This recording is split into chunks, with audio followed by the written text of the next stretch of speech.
earlier today, which is investment in research and extension. I think key and central to all of this is that if you don't have research and extension driving innovation, driving productivity, then that consistency and reliability that you need to be able to have your buyers get product.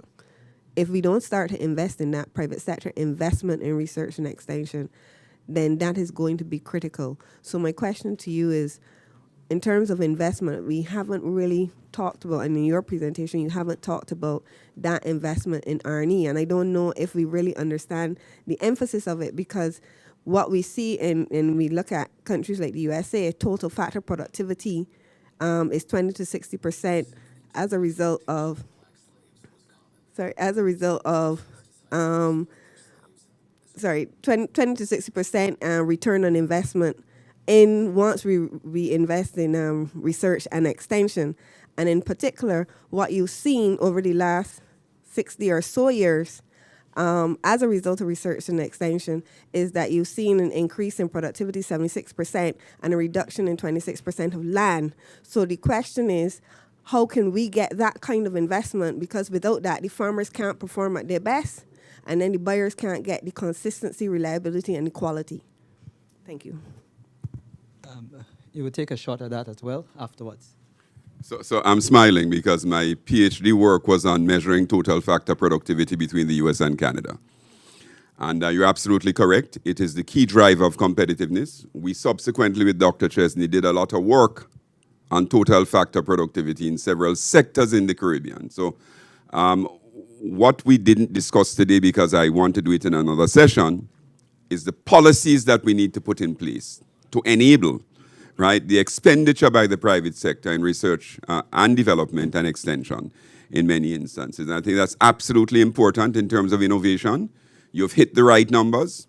When we looked at it across several sectors in the Caribbean, we were failing because we weren't investing in R&D, and we were failing because our technologies were essentially causing our industries to fall behind.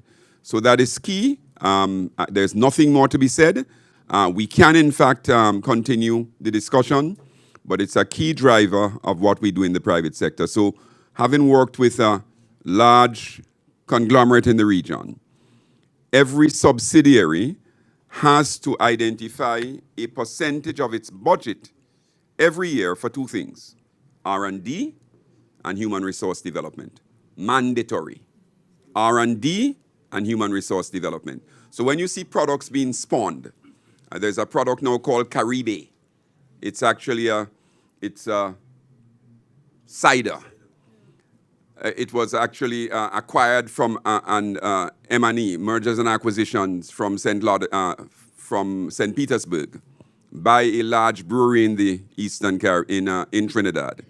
And what they did from R&D, the work that they had been doing is that they introduced it to this line of products that really were dead products just sitting there. And now it's led to an explosion in that cluster. We call it that segment across the Eastern Caribbean, R&D. But it comes from, sometimes it's basic. You don't see the application right away until voila, you hit an opportunity like Caribe, and then you see what's happened. So you're absolutely correct. Colleagues, I have to run executive committee, but I'm here for the week. Okay. Okay. One final question. All right. So my name is Natisha Charles Pantin. I'm the Secretary of Food Security for Tobago, and I assumed office in December 2021. And what I found was that everything basically came from Trinidad and beyond. And we are now trying to revive agriculture on the island. So I'm happy to be here to learn a lot. And we started out by revamping our capital of paradise, which is a vessel that we export yellowfin tuna to the US. And then we did a pilot with the poultry. Yeah, so we identified the market, which is 250,000 chickens per month, and we're trying to reach that target at home. What I've found is that we have a lot of products in Tobago, and I know all across the Caribbean have fantastic products because we import them as well, right? But what we have found is that, we can't go beyond Trinidad and Tobago, and that is a challenge for us.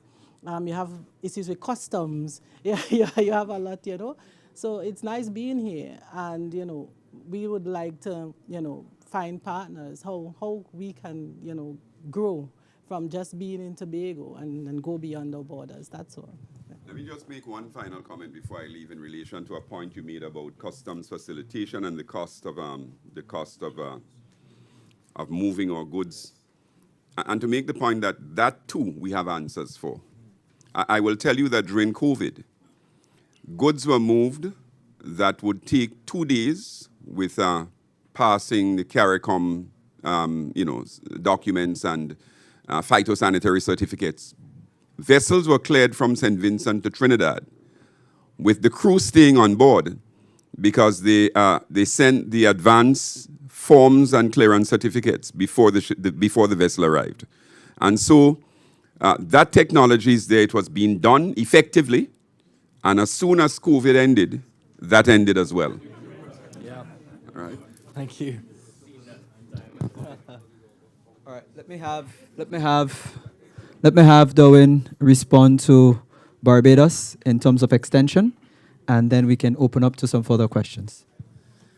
I think Dr. Antoine covered quite a lot of the response there. What I will say is that through the new initiative, CAPA, which I mentioned in my presentation, you're going to see quite a heavy focus on that, and I certainly agree with your point.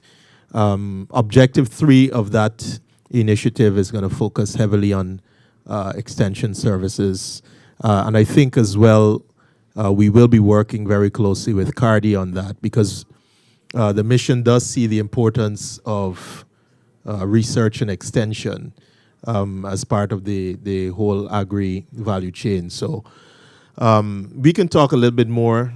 Probably interested in talking to her in more detail, but just rest assured that this is an area that is of tremendous importance.